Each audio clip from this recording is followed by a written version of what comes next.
Welcome into the PFF NFL Daily, coming to you live right after that incredible Thursday night football game between the Kansas City Chiefs and the Los Angeles Chargers. No Steve Palazzolo here. He's out. He's on the road. So just me, Sam Monson, and we're going to be running through all the craziness in that game.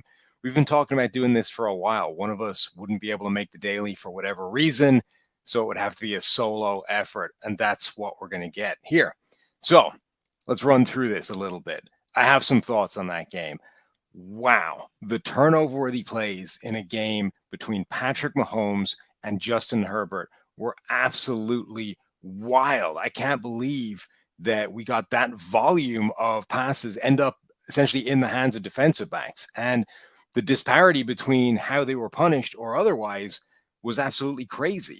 For Mahomes to come out of that game with the stat line that he had is almost unbelievable. He finished 24 of 35 for 235 yards, 2 touchdowns, and 0 interceptions for a passer rating of 106.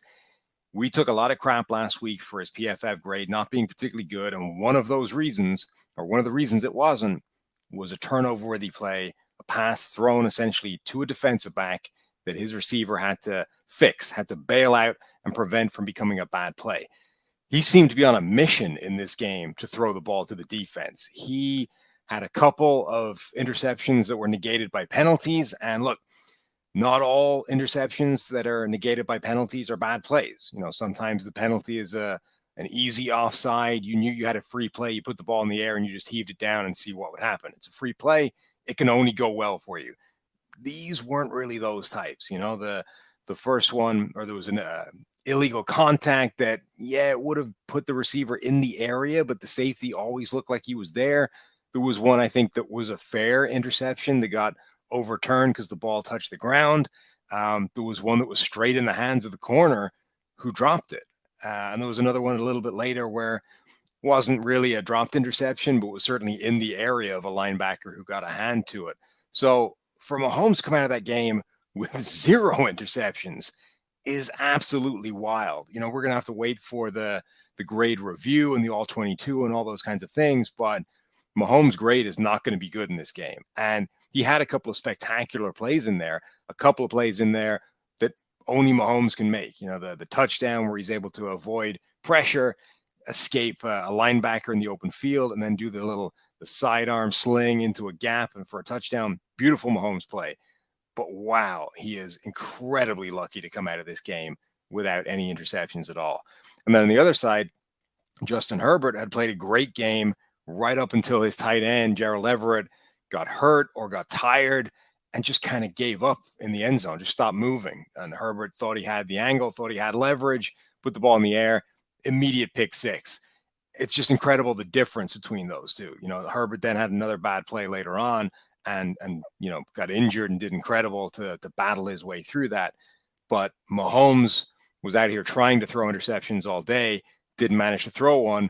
Herbert hadn't really done much wrong and kind of got screwed by his tight end and throws a pick six, and that was really the turning point in the game. Second thought I have about this, Amazon's first sort of big broadcast, the incredible stuff they were trying to do, the multiple different feeds, the multiple different broadcasts, all this kind of stuff.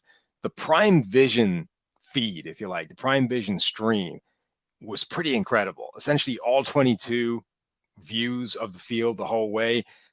They do a lot of kind of graphical overlay to the all 22, so they're highlighting skill position players, showing you what's going on.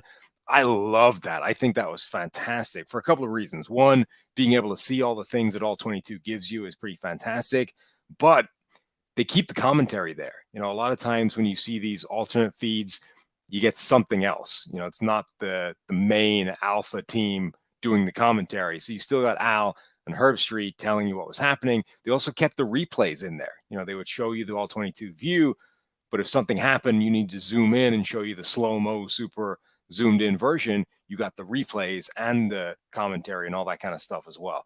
I think they could lose the sidebar with all the information and stuff. I think it's a good idea, you know, give you all this extra data and all this extra info while you're watching. But in practice, you don't really use much of that stuff, and all you do is shrink the screen down. So I'd go full screen with the all 22 view, make it as big and awesome as possible. throw up some data as and when, whenever you think it's relevant, and roll with that. I think that was a genuinely fantastic way of viewing a game.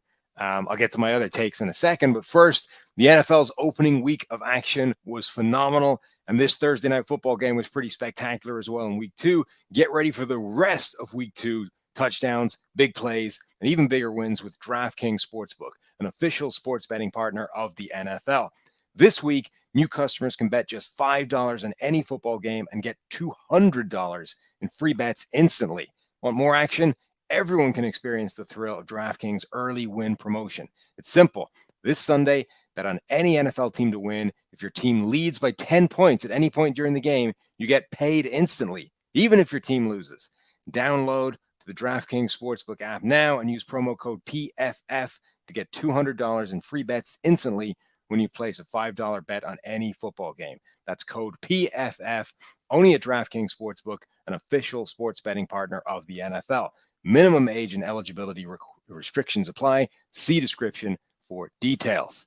There you go. Little ad read from Sam. Don't even need Steve for it.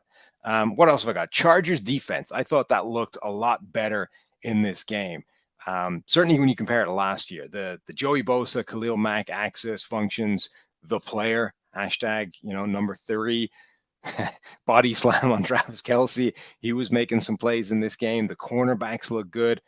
I think the Chargers defense looks an awful lot better. They gave up some plays against the run. There's a late play to Clyde Edwards-Helaire that's going to skew those numbers a little bit, but they weren't the kind of sacrificial lamb that they were a season ago, and they were getting after Mahomes a bit. Now, what was interesting is they also blitzed him quite a lot. Not a ton, but more than you should. like Mahomes, blitzing Patrick Mahomes is generally suicidal. The Cardinals did it 60%, 58% of the time in week 1, and he absolutely carved them to ribbons. Now, he didn't carve the Chargers to absolute ribbons, but he did make a couple of big plays in there as well. And yet they blitzed him, quite a lot, more than double-digit attempts in terms of blitzes for that defense. And one of them got home early. Maybe they got confidence from that. But given that they were able to get pressure with that front 4, I thought that was a really interesting game plan, that they were still prepared to dial that up and go after Mahomes, given his career success of beating the blitz. I thought that was pretty fascinating. But the takeaway for me is that I think this Chargers defense is going to be for real this year and, cause teams some problems and be able to match the level that the offense is capable of. And I do wonder if that plays into Brandon Staley's different fourth down attitude so far this season than a year ago. Last year, Brandon Staley was making these fourth down calls to go for it constantly. And he was being mocked for it sometimes when they didn't work out, but he was going for them in all kinds of scenarios. And he led the league in the kind of, the most correct go for it decisions by volume. But he also had a ton where he was going for it, or even the models, even the analytics was saying, no, kick it away. Don't go for it there. He was just hyper aggressive. But in week 1, there were fourth down decisions that he would have gone for last year that he didn't. This week as well, we saw it very early on. The 4th and 2 in the first drive, kicks an easy field goal instead of going for it. He went for a 4th and inches later, but it was one of those pretty easy calls at midfield. It was a 4th and 2 before the half at midfield, decided to punt.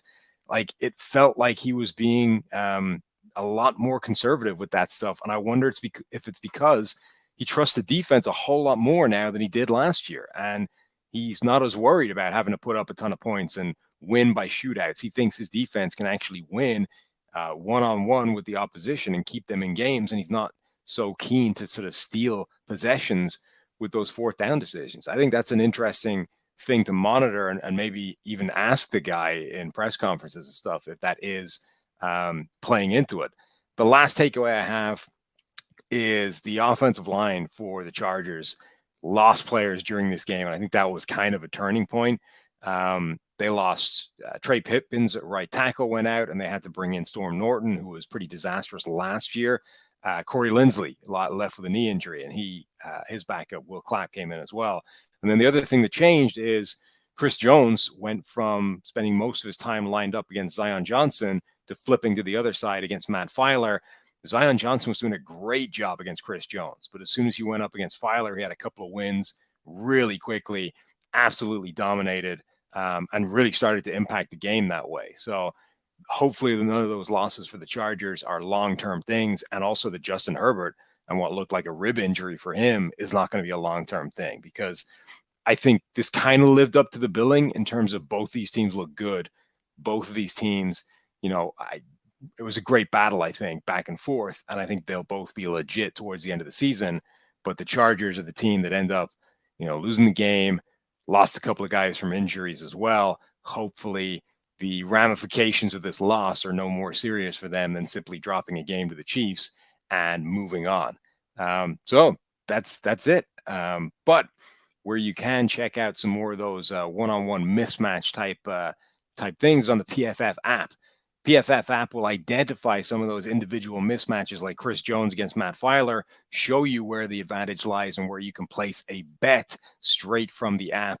Great feature, great product. You should go download the PFF app wherever you're looking for. You'll find it on the website as well. Links to it all over the place. So that's it for the first PFF NFL Daily solo edition.